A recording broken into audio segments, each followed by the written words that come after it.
As a footballer, you don't have to be running more 5 kilometer runs to increase your stamina. You don't have to take gear and steroids or these supplements to lift more in the gym to get stronger. You don't have to eat honey gels or packets right before your match to run the full 90 minutes. Most of you just need to fix one thing, and that is your energy through sleep. The reason why you're not running the full 90 minutes, you gas out after the first 60 minutes to the point where you have to sub yourself out and fake an injury. The reason why you wake up every single morning moody, lethargic, no motivation to go out and train. The reason behind all of this is simple. You don't have the right energy. And you don't have the right energy particularly because you haven't mastered the art of sleeping. How to have the most optimized sleep is what I'm going to be covering in today's video through the 3 pillars. Number 1 is going to be the protocols that you must be doing to get the best sleep possible every single day. Number 2 is going to be the things you must avoid in order to get the perfect sleep. And number 3, I'm going to be speaking about the perfect environment in which you should sleep every single day to give yourself the best advantage. Wake up every single morning with full of energy, full motivation, and a proper optimized hormones to start your day off, train better than everybody else, have more energy on the field, in the gym, leading to quicker results, and most importantly, helping you play the full 90 minutes of a match without any injuries or any problems about your stamina. So let's get right into it. Now, first pillar we have is the protocols, the absolute things you must do every single day. I'm going to be giving 5 things for each. Let's start with number 1. Sunrise and sunset, vitamin D exposure. We're going to go sunlight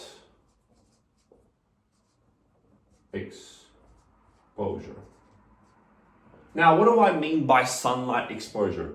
I mean, you have to be literally outside with your eyes exposed to the vitamin D, the sun, with the sunrise, with the sunset, so that your body understands that it's the morning and it's the night.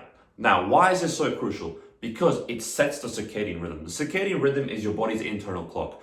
It tells you, okay, it tells your body you're aware that if it's the morning, if it's the night, and it corresponds to the amount of melatonin produced to help you sleep better at night. So if your body internally knows that it's night, for example, it's 9 p.m., the sun just went down, it's going to start to produce more and more melatonin, helping you sleep a lot quicker. But none of this is possible if you're not out there visibly looking at the sun go down and go back up, because your body's not going to be aware of it. That's why it's called the body's internal clock. You cannot be out inside, indoors, trapped with no sunlight, because then your body has no idea what time it is throughout the day. So to set your body's internal clock, you must be seeing the sunrise and the sunset every single day, visibly exposed to it. Now, number 2. Exercise. Now, to get a decent amount of sleep, we obviously have to have exerted some of our physical capabilities throughout the day. You cannot just sit home all day and have a proper sleep. You have to be going outside and doing some sort of physical activity so that your body is tired, right? Your body needs some recovery. It's going to help you enter deep sleep a lot easier later on. You cannot just be sitting home all day, right? So you've got to be doing some sort of exercise. And when I say some sort of exercise, it doesn't even have to be super crazy. You can just go ahead and take 10,000 steps per day, get your 15,000 steps, light activity, because you want to still utilize your body and make it a bit tired to help you sleep better. You can go play football, you can go to the gym. You have to be exercising to get the best sleep, okay? That's number 2. Now, number 3, MG.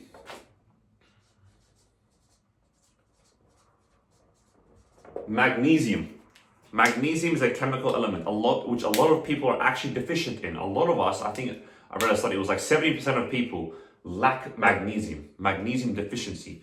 Now, we just simply do not get enough magnesium through organic whole foods like, avocado, grapes. We don't get enough of these through our regular diet. For most people, I'm not saying it's not possible, but for most people this is the case. So you have to be relying towards like supplements. Now, why is magnesium important? Because when your magnesium is high, your melatonin increases also. They're directly correlated.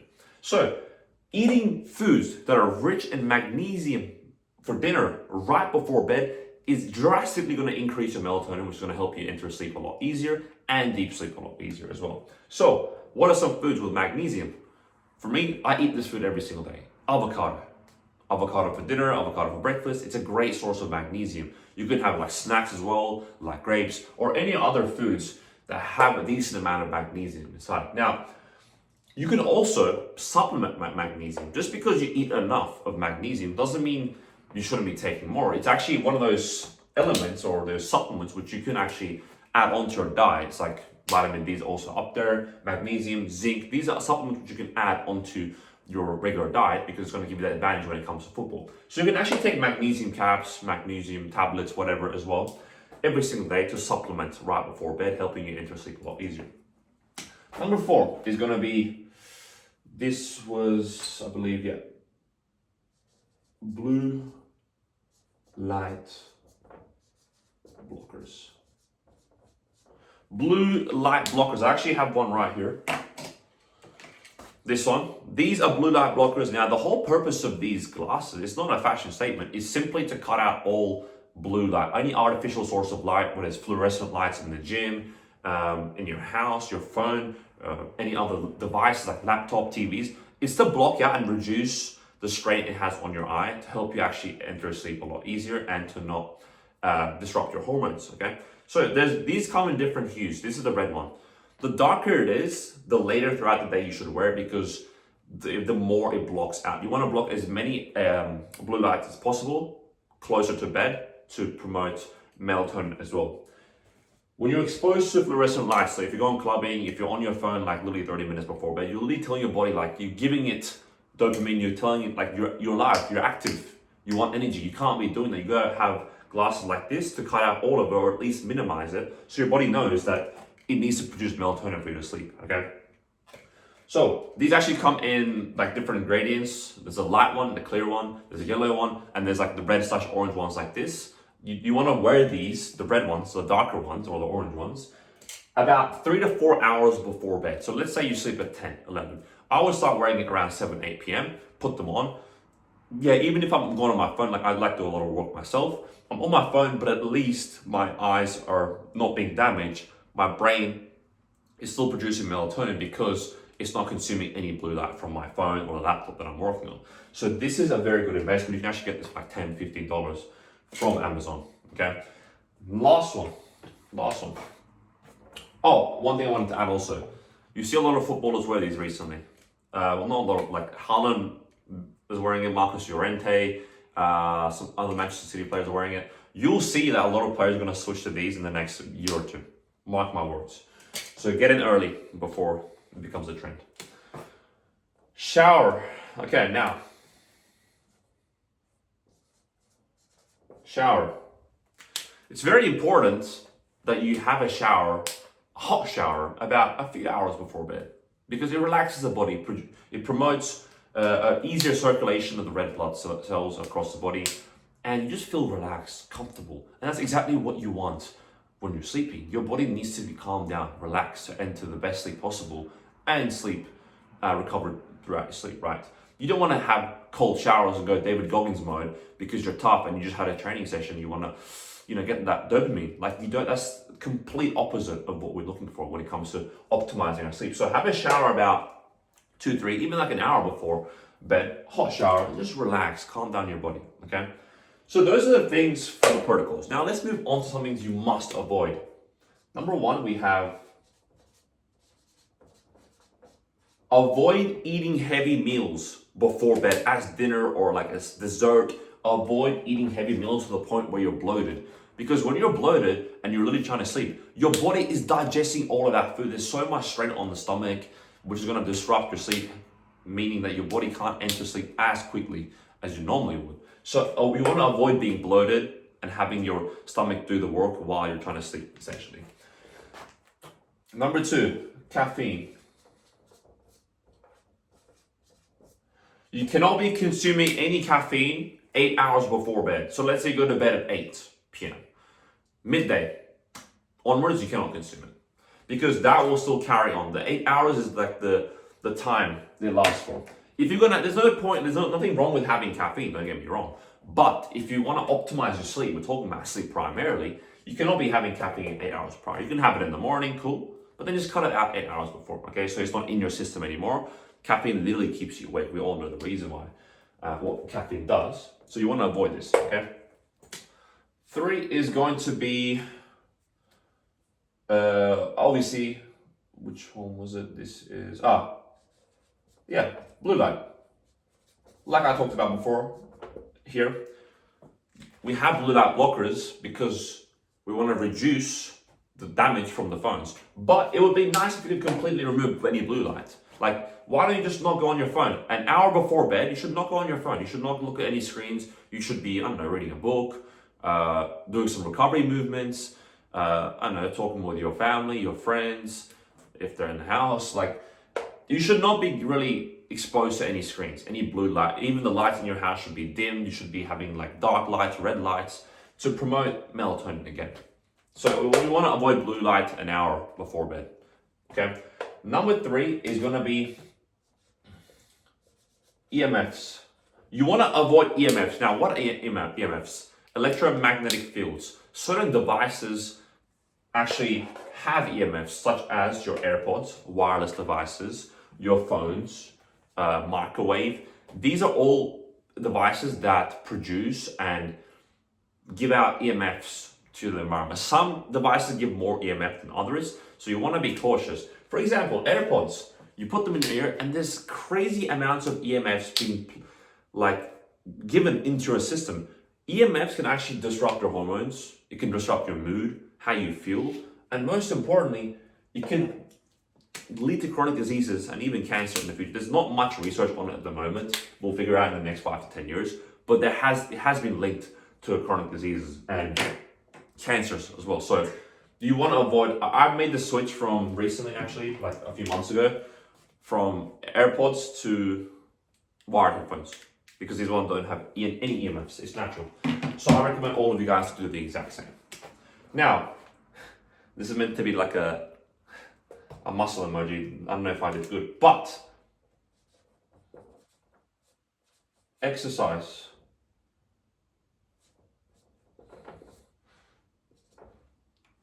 You want to avoid exercise right before bed, especially heavy exercise. You should not be going to the gym at 10 p.m. A lot of you guys, I see a lot of you guys do this. You go to the gym, you bring your white Monster energy drink with your mate, you do a lot of chest exercises. I get it, it's a nice feeling, but you're going at 10 p.m. Not only are you training like a bodybuilder, not only are you consuming caffeine late at night, but you're also exercising super heavy right before bed. Your body cannot simply just go from that at 10, 11 p.m. to sleeping at 12. That's not how it works. The earliest you can go to sleep, in that case, is going to be 1, 2 a.m. And in that case, it's too late. You've already missed out on the majority of your recovery because you're sleeping after midnight. So, it doesn't make sense. You should not be exercising really heavy a couple hours before bed. That's simple. I always say this to myself and even my students. I get my exercise done in the mornings, whether it's my club sessions, whether it's a gym, early morning gym sessions, early morning club sessions. I have the rest of the day to do whatever else I want. This is optimal, okay? Also because your energy levels are at its highest in the morning. So why wouldn't you utilize that to your advantage? That's all of the avoids. Now let's finish off with your sleeping environment. It's very crucial in which the environment you sleep in. A lot of you guys think, oh yeah, it's just a bed that's comfortable, and yeah, I'll set my alarm in the morning and yeah, I'll sleep perfect. There's a lot more that goes into this. As somebody who's actually studied this in university under my exercise physiology degree, one of the, lessons or topics, units we've done was actually the circadian rhythm and the body clock. There we went through the environment of everything, how you can set up the perfect environment to sleep in. And here's everything I remember. There's a lot more, but I'm only going to give the top 5 because everything is 5. Number 1 is going to be the temperature. Sure. I'm going to go 20, 24 degrees. You want to sleep in a temperature of 20 to 24 degrees Celsius. Now, because you want to actually have your body exposed to cold. You should not be sleeping in an environment that's really hot, nor is really cold. 20 to 24, everybody's body's different. That adapt different temperatures. So this is the ideal range. Obviously, you have a go at it, but you want to be sleeping in a cool environment. You should not be boiling. You want to be sleeping in a cool environment. I like to sleep about yesterday, when I was sleeping, it was 20 degrees, even less, maybe 19. Also, if you're a male, sleeping in cool environments boosts testosterone. So why wouldn't you just sleep in a cool environment and produce more testosterone overnight, which is going to help you with your energy as well if you're a male. That's the temperature. Quiet. That's kind of self-explanatory. You want a quiet environment. If you have a door where you can block out noise, if you can fit like paddings underneath or like these noise blockers, cool. You want to cut all sources of noise to give yourself the best sleeping experience. This, I don't know if you can see my illustration, but it's essentially a sun and it's blocked by a wall with curtains, okay? Lighting.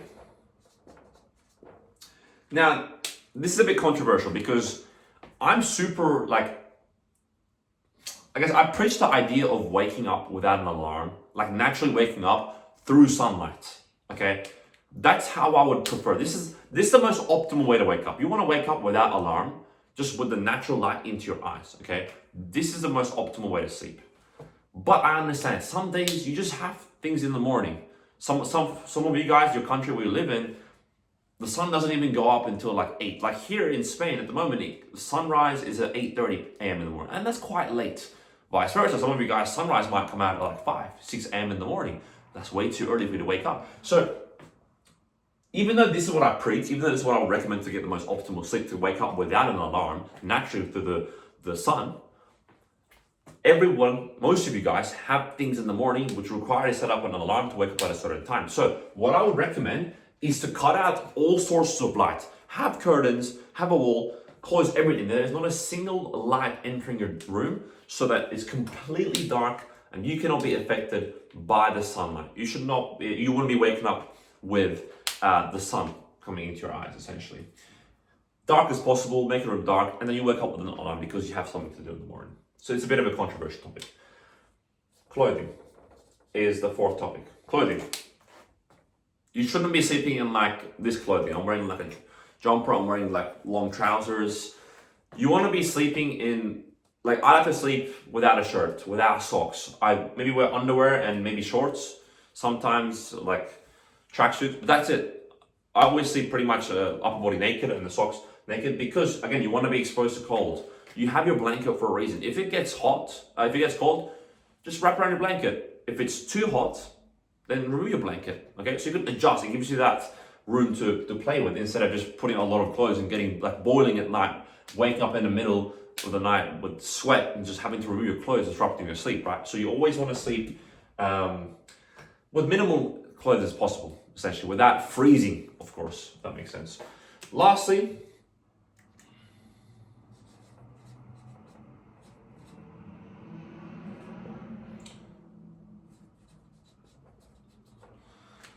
device contact. Now, the bed in which you sleep in, you should not be having your phone on that bed, making contact with the bed. You should not be having your headphones, you should not be having any electronic devices on your bed at all, because that's going to disrupt the EMF, will disrupt it. Always try to put your phone or devices on airplane mode and just leave it to the side on your desk or on the floor so it's not touching your bed at all. Or if you don't want to put it in airplane mode, just chuck it away. Like just put it on the floor somewhere. You just cannot touch the same mattress, the same material that you're also placing your body on, okay?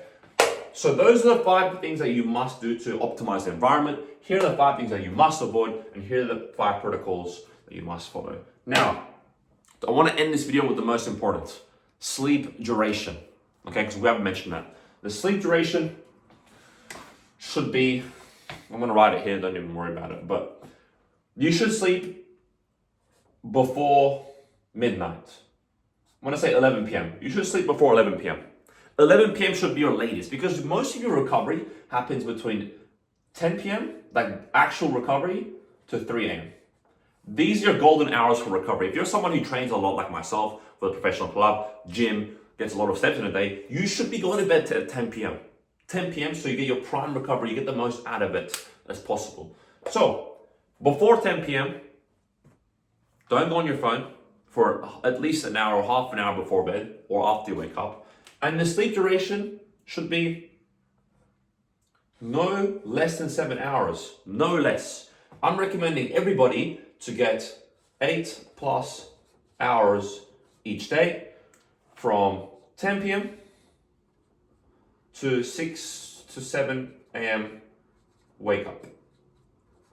And this time here, this wake up time and this sleep time here, should be the same every single day. Should be the same. You should not wake up different on weekends or to weekdays. Always should be the same. The most you should play around is like 30-minute variance. So you can sleep between 10:30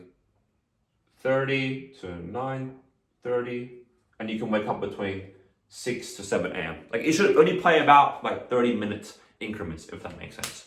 But guys, I hope you enjoyed this video. I think that's like so much value for you guys out here, especially considering that like a lot of you guys haven't even heard of these things before. But this is honestly the most simple protocol that you need to know about to get the best sleep possible every single day, recover your body perfectly, no matter how much exercise you've done. This is the protocol that you should be adhering to recover, feel better in the mornings, have no moods, wake up full of motivation and energy to start an amazing day, put in the work in training, put in the work in the gym, get your diet and nutrition in, and ultimately play better on the weekend. So leave a like if you thought this was useful, guys. Comment below if you have any suggestions about videos or any other ideas that you might have. I would love to go through them, and who knows, I might even go through your idea and pick them through. Now, if you actually want to transform your career, if you want to elevate your career, no matter what level you play in, you want to step up a division, 2 divisions, 3 divisions by increasing all 4 of your aspects in the game: the technical, the physical, the mental, and the tactical aspect of the game, the 4 pillars we call it. If you want to increase all of that to become the best player in your team and move up the ranks in football, play professional football in the future, then you might want to check out the link below